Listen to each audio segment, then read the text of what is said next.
Actually pulled out of that Ford truck. It's typical style master cylinder, dual channel. In other words, it has two lines coming out of it. Pretty similar design. This is a totally different vehicle. Obviously, you can see it has similarities. It has a plunger. It has two mounting points. And it has two lines, two circuits, two channels. Each channel splits and goes to another splitter. And so all of a sudden, you've got one channel feeding two wheels and one channel feeding two wheels. Most vehicles, it's a diagonally split system, so one channel would feed the right front and the left rear, and then the opposite. So you always have one channel feeding a front wheel and a back wheel on opposite sides of the vehicle. All right, so on this vehicle, this actually has a different scenario. This is the old style that they used to do with trucks, and they still sometimes do, and that is you've got a front channel that handles the front brakes, and the rear channel handles the rear brakes. So I follow this line out of the master cylinder, I'm going to see another splitter. It's going to go with both front wheels. Notice this extra device right here. This is called a proportioning valve. A proportioning valve is used to limit the amount of brake fluid that goes to the rear wheels, mostly used with drums. And so this vehicle does have drums with the shoes, and we've talked about that. Usually what a proportioning valve will do is it will help limit the pressure to the rear wheels, because you don't want to have lockup if the vehicle is light. So if it's heavy, it can adjust for that on a lot of vehicles. There's usually a lever that goes up to the top of the back of the bed of the truck, and if the bed is squatting down, it'll allow more brake pressure. And it has control over that through that lever. This one's just your generic limiter, period. You don't want the same kind of pressure that this can produce and give to the front as you do to the back, essentially. That's what I'm saying.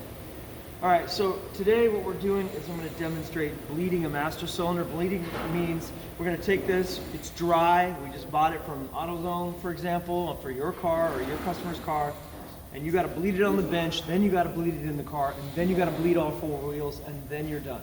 Only if the pedal feels good. So step one is bleeding the master cylinder. And I'm going to fill it full of fluid, carefully making sure that I don't get any on something that I think is important, because this stuff melts what? Paint. All right, can you pause it? Ready? Mm-hmm. All right, go. All right, so here we are with the master cylinder. We've got some master cylinder adapters here. You can buy and have your own kit, or usually they'll come as a kit. When you buy a master cylinder, they throw them in the box, and they're used to help bleeding. We only have one of these tubes, so that kind of sucks. But what it's supposed to do is it's supposed to go from down here all the way into this, so that no matter what, the end of this tube is always under the water, so to speak. It's under the brake fluid, right?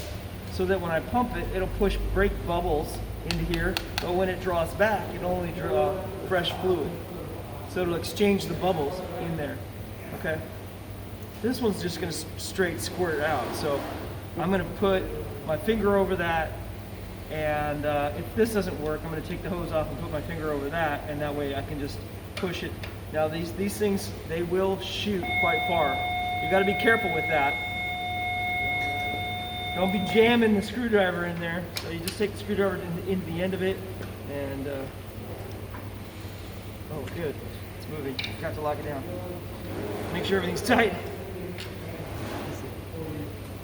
So notice the fluid kind of leaking out where my finger's at. And the sputtering is actually air, okay? Now when I draw back, if I have my finger off of it, it's gonna pull air back into the master cylinder. You don't want that. So I'm gonna hold it tight. We're drawing back. And now notice this drew some air in, but if it was in the fluid like I wanted it to be, it would have drawn only fluid back, okay? Just repeat that process. Go ahead and pause it.